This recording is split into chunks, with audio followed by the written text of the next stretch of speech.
Welcome back to One True Podcast. With me, as always, is Zach Smith. Zach, how are you doing? Pretty good. I'm excited to head up to Dallas where we get to hear a stadium full of fans obnoxiously shout, stars at the top of their lung. I know our guest has that, probably hears that more than anyone, but I love that. Or, well, I don't love that. I think it's ridiculous, but go Red Wings. See, I have no hockey team to cheer for in Houston, so So sad. yeah. Well, whatever. You referenced our guest, Lia Assimakopoulos. Yes. You got it. Woohoo! Leah's been at the Morning News, Dallas Morning News, for 3 years. She's been on the SMU beat for two. She also, as Zach referenced, covers the Dallas Stars, so she's busy. But Leah, thanks for taking a little bit of time and hopping on with us. Of course. Thanks for having me. Yeah, absolutely. Gang, it's the rekindling of a very old Southwest Conference rivalry when SMU hosts Baylor Saturday at Gerald Ford Stadium. So, in this modern age of college football, where you got SMU, Stanford, Cal in the ACC, you've got Arizona, Arizona State, Utah in the Big 12. How much do you guys think fans want these kind of like old school rivalry games, or am I just blowing that out of proportion? Yeah, Leah? I mean, I think they do matter. I think that it is changing a lot. I think it probably depends on which fan you ask. I was born after the Southwest Conference no longer existed, so I can't speak too much to what it was like, but I've heard, about just how competitive a conference it was, how it was the best of college football, and I'm sure people who lived during that time probably miss some of that. And, there's a lot of pride in Texas for football at all levels, so I think to be able to have, that interstate rivalry is important. And for a team like SMU, they don't really have that after this season once the rivalry with TCU ends. So I know that they recruit against these other schools in Texas. There is still some competition in a sense there. So I think they matter, maybe not as much as they did in the Southwest Conference days, but I do think it's important to try to keep them around, and I think fans care. I, I was really like listening to Rhett Lashley talk about this the other day. He grew up in Arkansas, went to Arkansas, all these things, and it was Arkansas and all the Texas schools back when it was the Southwest Conference. And it did mean something, I think mainly because everybody knew each other, and that's still kind of the case when Baylor plays SMU, like Rhett mentioned, a lot of these players were all recruited by the same coaching staff or played together or against each other. And we all know how much their families are involved. So all the families know each other. So I think that's when you get, or when you get UCF versus Arizona, there's not a lot of maybe family integration there. Whereas I think when you have Baylor and SMU, everybody knows everybody most of the time on these rosters. And, I really think that is where, fans will see it. And, these teams and these players, I think, care about it because of that, because it's like for, this period of time, they might hate each other, but then you get outside the white lines and, they know more of the backstory and, what makes them go. And certainly there's even crossover between Baylor and SMU. I look at Keenan Hall, Baylor's top recruiter. Like he was at SMU just 2 years ago, and so yeah, I think it does matter that these games kind of continue, and this regionality is what makes college football so good, just because everybody knows everybody. And that's kind of what makes it fun when you have a little trash to talk to someone kind of intimately. So I am older than both of y'all by a wide margin, and I do remember the Southwest Conference days. And I mean, I can't tell you how many times I've just been around other fans my age and older who are like, "Man, I miss the Southwest Conference," and I'm like, "Yeah, I get it." I mean, and it was cool. It was a very cool thing to have essentially an all Texas conference. Obviously, you had Arkansas in there for a long time, but it made for fun rivalries on the field. It made for fun rivalries in recruiting. And I do think it's nice for the fans from this very perspective obviously, it's just a short drive for Baylor fans that are coming from Waco. And I mentioned it, and Leah, you asked about the rivalry to Dave on Monday as well. But I think I mentioned to Dave, hey, there's a lot of Baylor fans in the DFW area, like Baylor alums and stuff, in addition to SMU people. So, yeah, I mean, I love it. I hope that one, they can revive the skillet game. I mean, that stinks that that's going away. But I would love to see as Baylor schedules in the future, mix in an SMU, mix in a Rice, mix in a Texas or an A&M. I mean, that would be cool. So we'll see. Instead, Zach, we got the word today that Baylor's got a game with Incarnate Word coming in 2027. I mean, it's technically a Texas It's a school. Texas school. I Yeah, mean, they are a Texas school. Just not a very exciting one. Cole Wilson went there, right? Like, so I guess there's, I don't know. Sorry, UIW. We're not. No offense to UIW, you're not SMU. Yes, yes, exactly. Let's dig into this matchup a little deeper. So obviously, Leah had to have been a fun season covering the Mustangs last year. They're coming off one of the best seasons in school history. They won 11 games. They made the ACC title game. They were among the first field for the 12-team college football playoff. Last week, SMU gets off to a good start. Spanks East Texas A&M 42-13. Obviously, should be tested a lot more this week against Baylor. Bears were humbled in that 38-24 loss to Auburn, especially on defense. So Vegas, guys, has this game as a SMU as a 3-point favorite. Do you guys think that there's a close game coming, or is there potential for like one of these teams to run off and turn it into a blowout? I think it's going to be close. I don't expect a blowout. I think, if it were a little later in the season and SMU kind of had gotten into the groove, maybe they could have run away with it a little more, but this is kind of what it looked like for SMU last year. The first few games, they just looked a little disjointed. I mean, last season, they were kind of dealing with a quarterback battle. There was a lot more, but it really wasn't until like the fourth week of the season that they really hit their stride. And this year, their non-conference schedule is a lot more difficult, where they have to play Baylor and TCU pretty early. So I think that, you're going to see some growing pains. You saw even, I mean, they beat East Texas A&M pretty easily, but they didn't look their best. So I think you're going to see some of that. Plus, SMU could be without two of their starters, and they really got through most of last season without dealing with a lot of injuries. So, two injuries to two starters in the first game of the year is tough for them, especially their top wide receiver and their top linebacker on a defense that is pretty much completely new. So, there's some room for Baylor, but I also you saw what happened to Baylor, and you mentioned the defense last week, and I think that's an area that SMU and Kevin Jennings can really capitalize on. Zach, Baylor's dealing with a pretty big injury too. Yeah, Jackie Marshall probably. I would very much doubt that we see him against SMU or against Samford a couple weeks from now.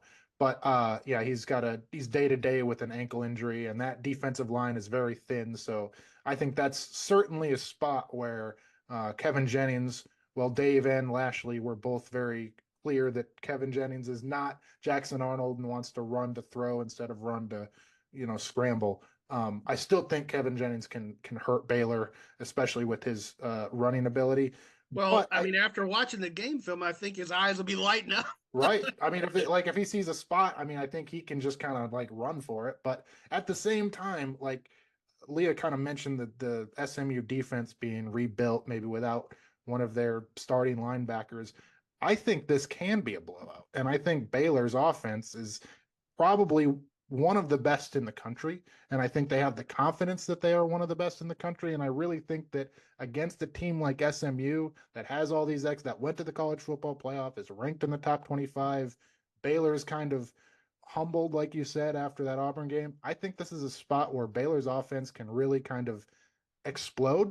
And, it kind of exploded against Auburn, but it was underneath a bunch of layers of other storylines that happened that no one was really talking about it. But I really think that this could be a blowout in Baylor's favor. And so I would not be surprised if that happened. Yeah, Baylor scored 24 points. Sawyer throws for over 400 yards, and yet there was still a lot of meat on the bone. Right. They didn't finish off a few drives that went to the red zone, and some fourth down conversions that didn't work out for them. So I do agree with you that the Baylor offense looks pretty explosive. So who knows? Could be a shootout kind of game. We'll see. It definitely feels like one of the more exciting quarterback matchups that we might see this season. Now, obviously, Baylor plays in the Big 12, and Big 12's loaded with quarterbacks this year. Not that the ACC isn't either, but so yeah, we're going to see some good ones, but this is a good one. Obviously, Kevin Jennings, who Leah mentioned, he's fantastic. He was great last season. Sawyer Robertson's definitely Baylor's unquestioned leader. So y'all are on the beat. What impresses you about the quarterback that you cover? And here's one. Does he have a shot to be like a dark horse Heisman candidate? What do you say, Leah? Yeah, I think so for Kevin Jennings, but it's going to depend on what SMU does this year. I think SMU, there's a lot of talent on the roster, but their success starts and ends with Kevin Jennings. I mean, he's the reason that they went to the college football playoff last year, the reason they went to the ACC championship game. He was not the starter at the start of last season and then became one of the top quarterbacks in the conference and just a talked about player across the nation. And, what impresses me about him is, I actually asked him, directly a few weeks ago, what does he think is the best thing about his game? And he said is improvising. And that's what Dave Aranda and Rhett Lashley talked about, his running to throw, he extends drives, he, is dodging sacks and just making plays when a lot of people wouldn't. So I think that's really what makes him special and was kind of a difference maker for SMU last year. So do I think he's going to win the Heisman? Probably not, but I do think that he deserves to be in the conversation if he even has, close to the year that he had last year. He does, have some room to grow, and he was, young last year. This is his first full season as a starter. He, made some pretty careless turnovers in some big games and even turned it over twice last week. So I think that's kind of an area we're watching to see how he grows there. But he's got 2 more years here if he wants it, and I think that there's a lot of potential for him. Zach? I mean, if can Sawyer be a Heisman candidate? He absolutely can. And I think especially with Jake Spavital, having him as an offensive coordinator and a quarterbacks coach, like you look at Jake Spavital's resume, Johnny Manziel, Brandon Wheaton, Will Greer, Geno Smith, like all of those guys, Johnny won the Heisman. All of them were up in there, for Heisman voting. Case Keenum even set a bunch of NCAA records.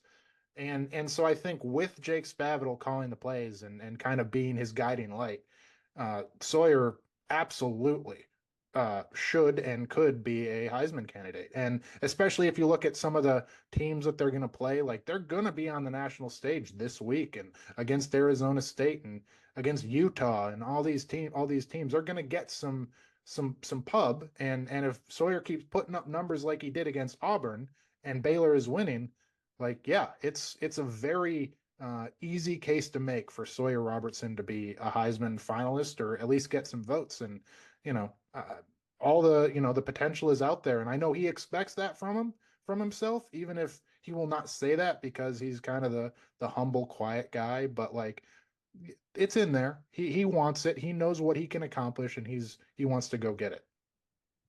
So I have a Heisman vote, and I would certainly consider either of these two guys if they have the kind of seasons that y'all are talking about. But of all the smart things that y'all just said, Leah said the smartest thing right off the bat, which was it's very much going to depend on what SMU does on the field. And that's absolutely right for both of these guys. generally the candidates come from the top 5 to 10 teams in the country. Can Baylor or SMU climb into that territory? We'll see. Uh, so if you're not one of those teams, I mean, you're going to have to be really special, really, really special. And could these guys be really special? Sure, I think they have that kind of ability that you guys just talked about. Um, I do think, let's say Sawyer goes on and lights it up the rest of the year. I do think that Auburn game will stick out like a pimple on prom night. I mean, I think it's there was going to be like people breaking down well, he lost to Auburn, da da da da da. But I think the flip side of that argument would be like, dude, he threw for 400 yards and 3 touchdowns, didn't have an interception. Um, he can't tackle people. Like that's not on him necessarily. So, yeah, I mean, I think this is where the arguments come in when you get down to Heisman voting time. And didn't RG3 didn't he just put up a bunch of stats? It wasn't necessarily the winningest team. Like they didn't win the national championship or Right. anything, but wasn't Now, there? well, so what I would say about that is uh Baylor had been the dregs of college football for so long, and Robert, dragged them to, respectability, and so I think it was like, wow, Baylor's 8-4. I mean, it was like that's amazing because I mean, before Robert and Art Briles got there, they had a 16-year bowl drought. So there was some winning involved. It just was graded on a curve a little bit, because 8 wins at Baylor felt like 12 at Alabama. I mean, so there you go. So finally, y'all, I mean, I can't help it, but it still feels weird to me that SMU is in the ACC. Not so close to the Atlantic Ocean as Dallas, Texas. But the Mustangs would make a lot of geographical sense in the Big 12, a lot of historical sense, as we talked about. But the Big 12 has always rejected SMU as a candidate. I've talked to, I think, Mac Rhodes about it before. I think they just feel like we've already got DFW on lockdown with TCU. I think TCU doesn't want SMU, coming onto their turf in the Big 12. But here now, SMU is in a power conference. So, Leah, have SMU fans kind of embraced this odd fit in the ACC? And is there any like new rivalries developing with the Mustangs and some of these other teams? Yeah, I mean, they've absolutely embraced what is a very odd fit. I mean, there was times where SMU, yeah, it was always the Big 12, then maybe it was the Pac-12, and then it was the ACC, and they just, there wasn't really a place for them. And I think, at SMU, anyone who had been an SMU fan for years just remembers the journey from the death penalty to today, and it was a 40-year journey to get back to a power conference once the Southwest Conference dissolved. So that it kind of was a milestone for them to, be at this stage. So I don't think they really cared where it was as long as they could be at that level. And yes, it's a bizarre fit, but I think, when they play these games against teams like Baylor and TCU, they have a little bit of a chip on their shoulder to say, okay, you didn't want us. Well, we're going to go beat you and show you that was a mistake. So I think that is all at play. In terms of new rivalries, it's a little weird. There's not really a true rival, and I think that's going to just kind of develop over time in terms of it's going to be more on-field rivalries. There's not a lot of like regional ties or anything. They've played quite a few games against Boston College. They played in the Fenway Bowl right before they joined the league, and they played them last year in a pretty close game. So that's kind of brewing. They play them again this year. But it's nothing like a Metroplex rivalry with TCU. I think Clemson is a game they're going to have circled on their schedule, obviously after losing to them in the ACC championship by a last-second field goal. So there's some games that have meaning like that, but yeah, it's not the same as having an in-state rivalry, and it's missing that for sure. But all in all, I think SMU's happy with where they are, and we'll see if another realignment happens in a couple years and where everybody ends up. No doubt. It's never ending. I mean, it's always every time you think realignment may be like dying down a little, it bubbles back up. So, yeah, we will see. I mean, I'm all for having SMU. I mean, but I don't have any votes, so It makes too much sense, but right, it yeah. does make too much sense. You're absolutely right. That's true. The Southwest Conference made too much sense too, but they got rid of that. So That's true. That's true. Well, there was a lot of. I think when you are so close, sometimes um, little jealousies pop up, and that kind of thing. I mean, I think obviously the A&M Texas thing, when the A&M left for the SEC, a big part of it was to kind of get out of the shadow of UT, and then here comes Texas into the SEC. They can't escape them. But Bryce, when the Southwest Conference broke up, like what was the emotion like? Was it sadness? Was it oh yeah, happiness? Like what was the overwhelming fan reaction when that I happened? 92, right? wow, 92, 96 was the first year of the Big 12. Right, okay. But In the 90s. right, there the news of it may have come out. It obviously came out before 96, but I don't think it came out as early as 92. I think Arkansas left in 93. So that was sort of one of the first cracks in the foundation. Um, and then, from there but yes, to answer your question, there was a lot of sadness and gnashing of teeth. And I mean, and then it became scramble mode, like it is in realignment now, where it's like, oh, what are we gonna do now? And honestly, there was a lot of animosity toward Baylor that they got in the Big 12 over like TCU. TCU held that against Baylor for a long time. So yeah, that only adds to the Baylor TCU rivalry. But anyway, little history lesson there for y'all. So Leah, we have a little bit of a tradition here on One True Podcast.